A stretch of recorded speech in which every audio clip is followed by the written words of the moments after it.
Hi guys, welcome to Theradi Selvi channel. So இந்த video என்னென்னு பார்த்தீங்க அப்படின்னா, gold coin versus gold jewellery which is best அப்படின்னு பார்ப்போமா. இது வந்து என்னோடய பாயிண்ட் ஆஃப் வியூவில் வந்து எது பெஸ்ட்டு அப்படின்னு சொல்கிறேன். கோல்டு காயினாக சேவ் பண்ணலாமா இல்லை கோல்டு ஜுவல்லரியாக வந்து சேவ் பண்ணலாமா அப்படின்றத பார்ப்போம். ஃபஸ்ட்டு பார்த்திங்க அப்படின்னா கோல்டு காயினுக்கு வந்து பார்ப்போம்.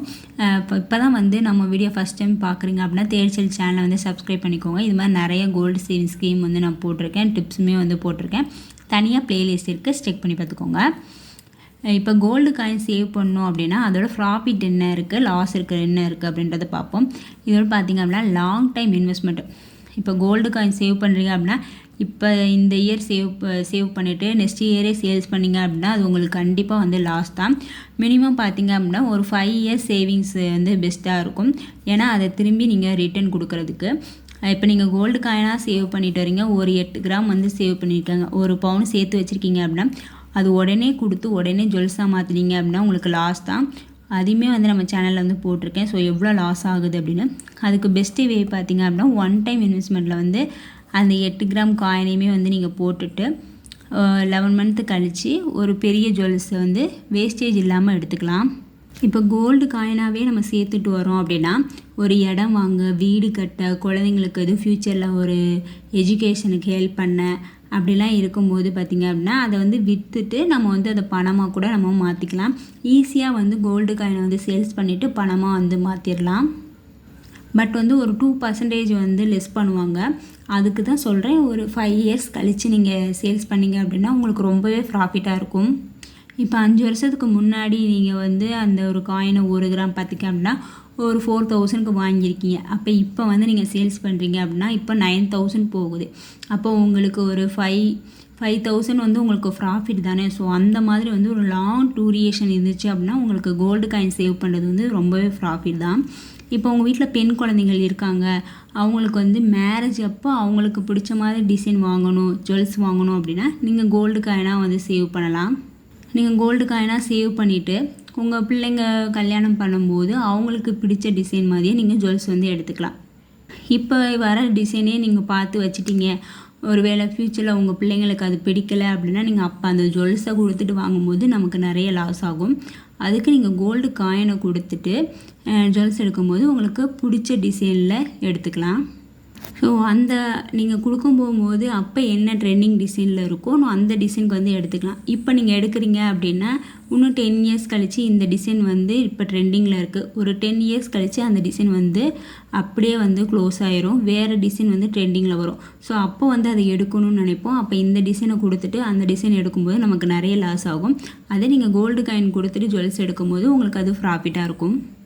இப்போ காயின் வேஸ்டேஜ் பார்த்திங்க அப்படின்னா மேக்ஸிமம் வந்து ஒரு 3% வேஸ்டேஜ் வந்து பே பண்ணலாம். அதுவே கொஞ்சம் அதிகம் தான். 2% வேஸ்டேஜ் எங்கே இருக்குது அப்படின்னு பார்த்து அங்கேயா வந்து காயின் வாங்குங்க.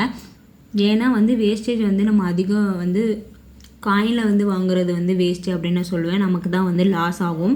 அதனால் முடிஞ்ச வரைக்கும் வேஸ்டேஜ் இல்லாமல் வந்து சொல்கிற ஷாப் வந்து இருக்குது, காயின் வந்து கொடுக்குறாங்க. வேஸ்டேஜ் இல்லாமல் வாங்கிக்கலாம். ஜிஎஸ்டி மட்டும் பே பண்ணுற மாதிரி இருக்கும். இப்போ திருநெல்வேலியில் பார்த்திங்க அப்படின்னா பீமாவில் வந்து காயினுக்கு வந்து 22 கேரட்டுக்கு வந்து காயினுக்கு வந்து வேஸ்டேஜ் இல்லை. 24 காயினுக்குமே பார்த்திங்க அப்படின்னா ஒரு 125 ரூபா மட்டும் எக்ஸ்ட்ரா பே பண்ணணும் ப்ளஸ் ஜிஎஸ்டி. 22 கேரட் காயினுக்கு வந்து அதுவுமே வேஸ்டேஜுமே வந்து கிடையாது. ஸோ அதனால் காயின் வாங்கும்போது வேஸ்டேஜ் வந்து அதிகமாக பே பண்ணுற மாதிரி பார்க்காதீங்க. ஏன்னா விற்கும்போது அது நமக்கு வந்து லாபமாக வந்து இருக்கும். ஸோ வேஸ்டேஜ் இல்லாமல் வாங்கினீங்க அப்படின்னா அது விற்கும்போது இன்னுமே நமக்கு லாபம்தான்.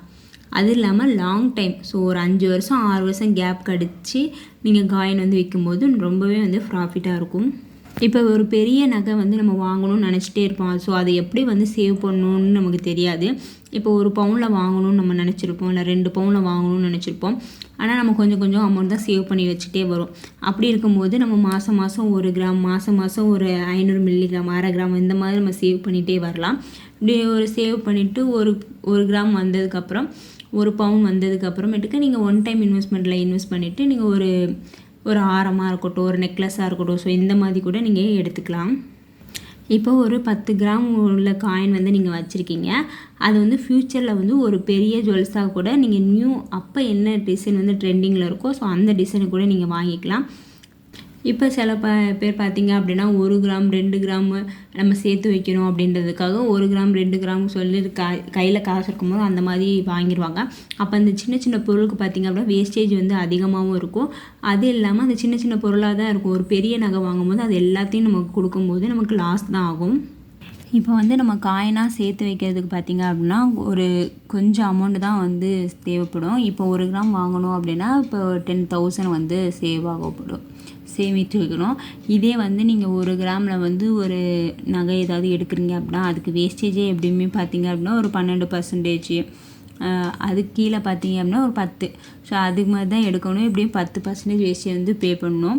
அப்படியே குட்டி குட்டியாக நீங்கள் வாங்கும் போது நிறையா வந்து வேஸ்டேஜ் வந்து பே பண்ணுற மாதிரி இருக்கும். அதுலேயே உங்களோட மணி எல்லாமே வந்து லாஸ் ஆகும். கொஞ்சம் கொஞ்சம் அமௌண்ட்டாக நீங்கள் சேவ் பண்ணி வச்சிங்க அப்படின்னா ஃப்யூச்சரில் வந்து அது ஒரு பெரிய இன்வெஸ்ட்மெண்ட்டாக வந்து இருக்கும் கோல்டு காயினு. இப்போ கோல்டு ஜுவல்லரி பார்த்திங்க அப்படின்னா இப்போ எனக்கு ஒரு நகை வந்து பிடிச்சிருக்கு, அதையே நான் வந்து வாங்கணும் அப்படின்னு நினைக்கிறோம். அதை வந்து நம்ம யூஸ் பண்ணணும். நான் வந்து ஏதாவது ஃபங்க்ஷன் அப்போ நான் வந்து அதை ரெகுலராக வந்து யூஸ் பண்ணணும் அப்படின்னு நினைக்கிறவங்க வந்து கோல்டு ஜுவல்லரி வந்து நம்ம வாங்கலாம். ஸோ அதுக்கு அப்போயே வந்து வேஸ்டேஜ் போட்டு இப்போ நமக்கு அதில் வந்து தங்கத்தோடு வந்து போட்டிருப்போம், அது ரெகுலராக வந்து யூஸ் பண்ணுவோம். ஸோ அப்படி இருக்கவங்க வந்து உடனே வந்து அந்த தங்கத்தோடு உடையுது அப்படின்னா உடனே கொடுத்துட்டு உடனே வந்து நம்ம எடுப்போம். ஸோ எமர்ஜென்சி அப்படின்றதுனால நம்ம அந்த தோடு தான் நமக்கு ஒத்துக்கும், வேறு தோடு போட்டால் ஒத்துக்காது, தங்கம் மட்டும்தான் ஒத்துக்கும் அப்படின்றவங்க கட்டாயம் அந்த தோடு உடஞ்சிச்சு அப்படின்னா உடனே கொடுத்து உடனே தான் எடுப்போம். ஸோ அந்த மாதிரி இருக்கவங்க வந்து கோல்டு ஜுவல்லரி வந்து பர்ச்சேஸ் பண்ணலாம். அப்புறம் பார்த்திங்க அப்படின்னா எமர்ஜென்சி டைமில் வந்து அடகு வச்சு நம்ம பணமாக மாற்றுறது வந்து கோல்டு காயினோட கோல்டு ஜுவல்லரி வந்து ஈஸி. ஏன்னா கோல்டு காயினில் வந்து அந்த வளையம் மாதிரி இது பண்ணால் தான் நம்மளால் அது மற்ற ஜுவல்ஸோடு அடகு வைக்க முடியும். தனியாக வந்து கோல்டு காயினை வந்து அடகு வைக்க முடியாது. அதோட இது கம்பேர் பண்ணும்போது கோல்டு ஜுவல்லரி பார்த்திங்க அப்படின்னா ஈஸியாக வந்து டக்குன்னு நகையை வச்சு நம்ம பணமாக வந்து ஈஸியாக வந்து மாற்றிடலாம். அவசர தேவைக்கு பார்த்திங்க அப்படின்னா கோல்டன் ஜுவல்ஸ் தான் வந்து யூஸ் ஆகும். குழந்தைகள் படிப்பு, மருத்துவ செலவு, இந்த மாதிரி கஷ்டமான சூழ்நிலைலாம் பார்த்திங்க அப்படின்னா கோல்டு ஜுவல்லரியை தான் நம்ம விற்று பணமாக ஈஸியாக வந்து கிடைக்கும். கோல்டு காயினுமே வந்து நம்ம விற்கலாம், விற்றுட்டு பணமாக கிடைக்கும். ஆனால் வந்து அது ஒவ்வொரு கடையிலுமே வந்து ஒவ்வொரு மாதிரி ரேட்டு சொல்லுவாங்க. சில கடையில் வந்து பணமாக வந்து தரமாட்டாங்க. அதுவும் இல்லாமல் பார்த்திங்க அப்படின்னா அந்த பணத்தை தரதுக்கு பதிலாக நீங்கள் கோல்டு காயினுக்கு பதிலாக நீங்கள் வேறு ஏதாவது பொருள் எடுத்துக்கலாம், இந்த டிசைன் உள்ள ஜுவல்ஸ், அப்படி தான் நம்மளை கன்வின்ஸ் பண்ணுவாங்க. நம்மளோட தேவைக்கு உடனே வந்து மாற்றணும் அப்படின்னா கோல்டு ஜுவல்லரிக்கு தான் வந்து ஈஸியாக வந்து பணம் கிடைக்கும். இப்போ இதை பார்த்திங்க அப்படின்னா ஒரு ஜுவல்ஸ் வந்து இருக்குது, அது வந்து டிசைன் வந்து கொஞ்சம் சுமாராக இருக்குது, பட்டு 5% இருக்குது வேஸ்டேஜ். இன்னும் டிசைன் வந்து சூப்பராக இருக்குது, ஆனால் அது 10% இருக்குது. அப்போ உங்களுக்கு டிசைன் மேட்ரு இல்லை, எனக்கு டிசைன் வந்து பற்றி கவலை இல்லை, நான் வந்து இப்போதைக்கு ஒரு கோல்டு வாங்கி வைக்கணும், எனக்கு ஒரு பொம்பளை பிள்ளை இருக்குது அதுக்கு தோடு வாங்கி வைக்கணும் அப்படின்னு ஒரு 5% வேஸ்டேஜ் உள்ள நகை வந்து எடுக்கிறீங்க அப்படின்னா நீங்கள் தாராளமாக வந்து எடுக்கலாம். ஸோ இப்போ பொம்பளை பிள்ளைங்க இருக்குது அப்படின்னா இந்த மாதிரி தோடு, சின்ன சின்ன தோடு அந்த மாதிரி கூட நீங்கள் சேவ் பண்ணி வைக்கலாம். நமக்கு டிசைன் வந்து பெருசு இல்லை. இப்போ ஃப்யூச்சர்லேயுமே பார்த்திங்க அப்படின்னா இப்போ ஒரு நெக்லஸ் வாங்குகிறோம் அப்படின்னா எனக்கு ஒரு பொம்பளை பிள்ளை இருக்குது, ஸோ அந்த பிள்ளைக்கு இந்த நெக்லஸ் வந்து யூஸ் ஆகும் அப்படின்னு நீங்கள் வாங்கினாலும் வாங்கிக்கலாம். இல்லை நீங்கள் அந்த பொண்ணுக்கு வந்து அந்த டிசைன் வந்து பிடிக்கணும் அப்படின்றதுக்காக நம்ம வந்து கோல்டு காயின் கூட நம்ம சேவ் பண்ணலாம். ஸோ எனக்கு டிசைன் பற்றி கவலை இல்லை அப்படின்னா கொஞ்சம் கொஞ்சமாக நகை வாங்கி நம்ம சேமிக்கலாம்.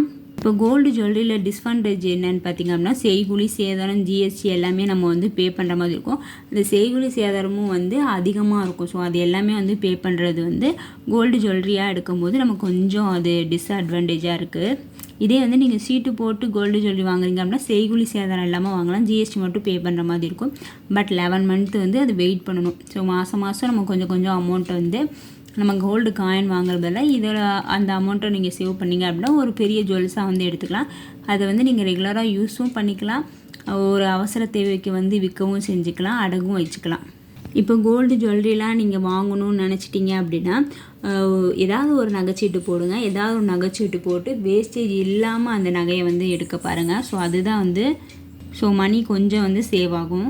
இப்போ கோல்டு காயினில் உள்ள டிஸ்அட்வான்டேஜ் என்னென்னு பார்த்திங்க அப்படின்னா அது பார்க்க வந்து ரொம்ப சின்னதாக இருக்கும், குட்டியமாக இருக்குமா, அது வந்து எங்கேயாவது வச்சுட்டோம் அப்படின்னா அதை கண்டுபிடிக்கிறது பெரிய வேலையாக இருக்கும். ஆனால் அது ஈஸியாக வந்து ஒரு வந்து சின்ன இடத்துல கூட ஈஸியாக வந்து சேர்த்து வச்சிடலாம், பாதுகாப்பாக வைக்கலாம். ஆனால் அந்த இடம் எங்கே வச்சோம் அப்படின்னு தெரியல அப்படின்னா எங்கே தேடினாலும் கிடைக்காது. ஸோ அதனால் கோல்டு காயின் வாங்குறீங்க அப்படின்னா அது கரெக்டாக அதுக்குன்னு ஒரு பாக்ஸ் போட்டு எந்த இடத்துல வச்சுருக்கோம் அப்படின்னு ஞாபகப்படுத்தி வச்சுருங்க. ஸோ அது ஒன்று தான் வந்து கோல்டு காயினில் வந்து டிஸ்அட்வான்டேஜ் மாதிரி இருக்கும். ஏன்னா நம்மளே பார்த்திங்க அப்படின்னா ஒரு 100 மில்லிகிராம் காயின் வாங்கியிருப்போம், எந்த பர்ஸில் வச்சோம் அப்படின்ற மாதிரி குழப்பமாக இருக்கும். அதுக்குன்னு ஒரு குட்டியாக ஒரு பாக்ஸ் வச்சு நீங்கள் எப்பயுமே ரெகுலராக எந்த இடத்துல வைப்பீங்களோ அந்த இடத்துல வச்சு சேஃபாக எடுத்துக்கோங்க. இன்னொரு டிஸ்அட்வான்டேஜ் பார்த்திங்க அப்படின்னா, இப்போ கோல்டு காயினு இல்லை கோல்டு ஜுவல்லரி எதுனாலுமே வந்து இப்போ லாக்கரில் வைக்கணும் அப்படின்னு நினச்சாலுமே அதுக்குன்னு ஒரு தனியாக வந்து ஒரு சார்ஜ் வந்து நம்ம பே பண்ண மாதிரி தான் இருக்கும்.